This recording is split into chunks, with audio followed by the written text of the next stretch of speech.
এখন আমার হৃদয়ের গোপন কোণে বাসা বেঁধেছে এক চড়ুই পাখি।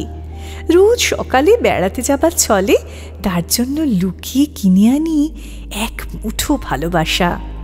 সেটা খেয়েই সে ফুরুত করে পালায় উড়ে।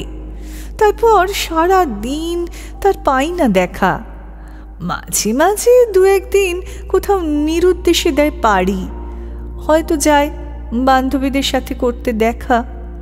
কত সুখ, কত কথা সারা হলেই মন খারাপের জানলায় ভরা বিকেলে ফিরে আসে চেনা মুখ নিয়ে। কিচিরমিচির শব্দে ভেসে আসে কত ঐকতান।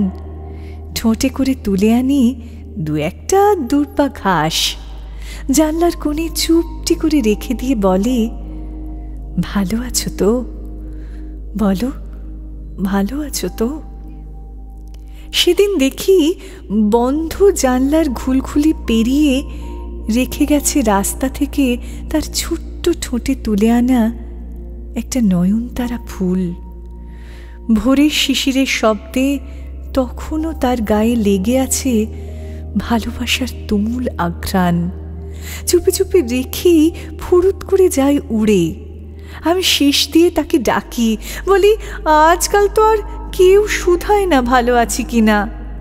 তবু বলি, তোমায় পেয়ে কানায় কানায় ভরে গেছে আমার দিবারাত্রির কাব্য। পরম আনন্দে কাটছে যেসব দিন, সেগুলো যেন থাকে এমনই রঙিন। বর্ষা এসে হুমড়ি খেয়ে পড়ল বলে বুকের মাঝে, তখন তো আর পাবো না তোমায় এমন নিবিড় করে। খড়কুটো হয়ে সব কোথায় যাবে ভেসে। শুধু তুমি ঠোঁটে করে এনো ভালোবাসার সুগন্ধি ফুল, আর মিষ্টি করে বলো, ভালো আছো তো? বলো, ভালো আছো তো?